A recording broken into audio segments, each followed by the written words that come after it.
Yeah, I'm just going to tell you all a little bit about my channel. Mostly it's going to be pretty short videos. I am using my cell phone and it's really not the greatest video taker. And I can't really show much of what I'm working on due to the fact that it is a cell phone and it's not a big name brand one, and I can't really set up a stand to show y'all anything, but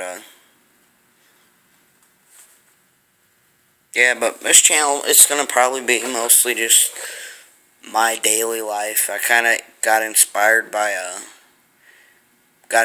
to do YouTube by Bill's T-Max. And, y'all need to go check out his channel. He's a pretty cool guy. He lives up in Canada, and I live in Michigan, but, he's a real cool guy. He's got a nice channel, and I enjoy watching him, but, he got me inspired to do this, and it's something fun for me to do. But, it's probably going to be just my daily life. I'll probably put up some videos of me working on showing you how to use, or showing you different tricks to work on these tractors, and probably some mowing videos, me mowing. But, they probably won't be any longer than maybe at the absolute most 15 minutes, because I do render these videos on this phone, and it's kind of a painstaking process, but, come on, you turd.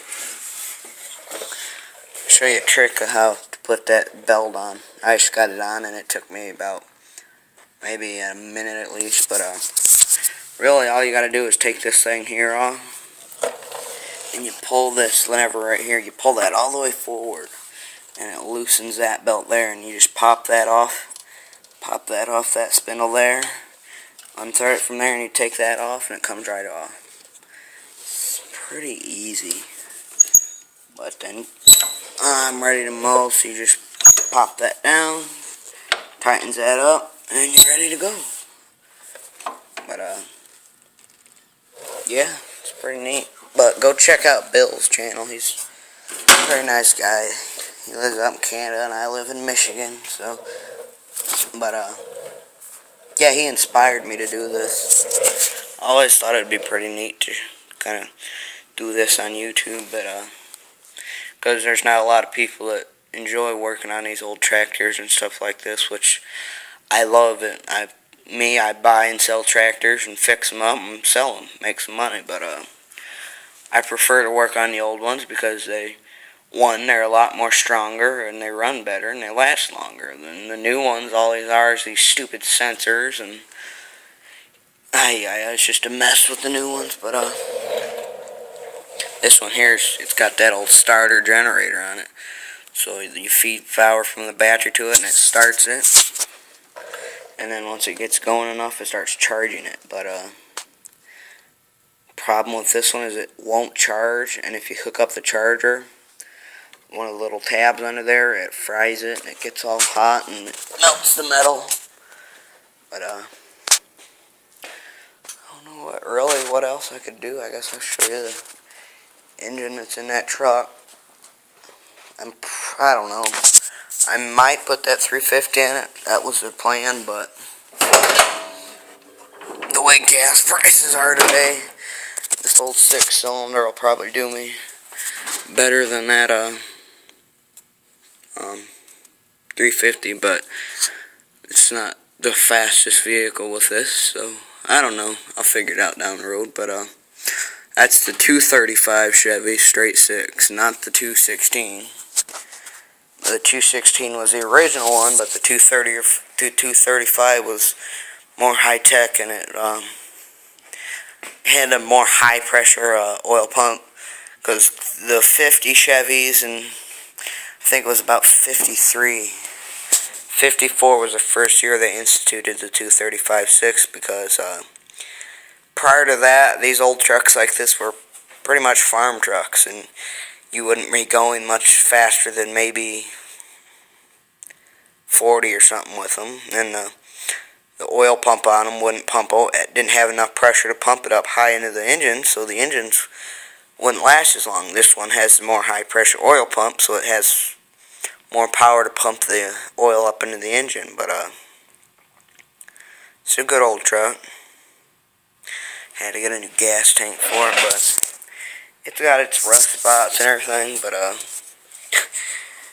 you have to look at it real close. But the front right fender is actually off an old Chevy school bus.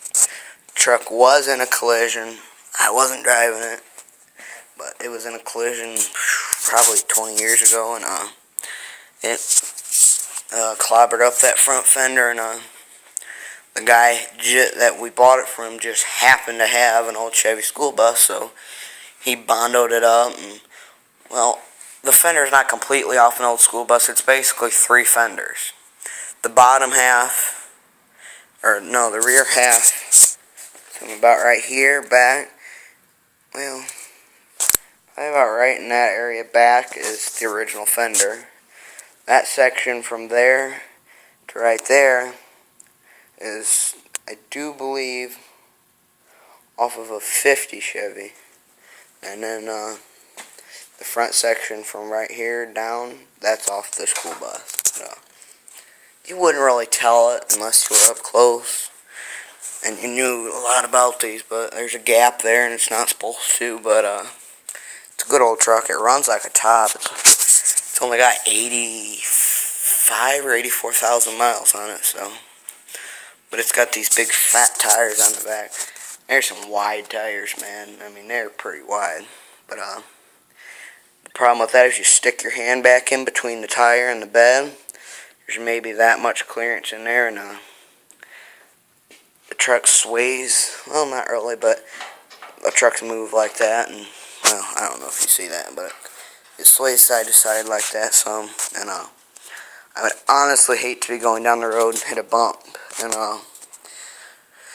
rip those tires apart, because they're pretty expensive. But especially in Michigan, the roads here are horrible. I live in Berrien Springs, but the highway that runs through here, it's not really a highway. It used to be the highway, but it's Old 31 is what they call it, and I mean, there's potholes 2 or 3 feet deep on that road, and it's ridiculous. But the state of Michigan don't want to fix it, so I guess I just have to deal with it. But like I said, go check out Bill's channel, Bill's T-Max, YouTube, and really, there's not much other channels, unless, now if you're interested in those simplicities like I showed you, go check out Zippo Vergara, I think. Zippo Vergara or Zippo Vergara. I'm not absolutely sure, but he has a bunch of old simplicities and Alice Chalmers and stuff like that. Go check out his channel and check that out. And, the first video I put up was of that 1944 Case SC. I actually bought, well, I didn't buy it, I won it in a raffle from Michigan Flywheelers Association, and they're out of South Haven, and they restored it, and it's a pretty neat tractor. It's absolutely spotless. Well, it's got some blemishes, but it's pretty spotless, and ouch, but it is for sale. I am hoping to sell it. I got it, my uncle, he has a 65 Ford F100, and it's got a 460 in it, and it's a family truck. My grandpa's uncle bought it brand new in Paragould, Arkansas in '65, and the engine that's in it's out of my grandma's brother's Mark III Lincoln. But yeah, but that if you're interested in that case, I would deliver anywhere within a 50-mile radius of Berrien Springs, Michigan. No other states, but 50-mile radius is the farthest I'll go. Since I don't have a license or anything like that, my uncle, he has a 72, I think, 72-ish Ford 250, and he's got a car hauler, and he hauls it around if I need to take it places. But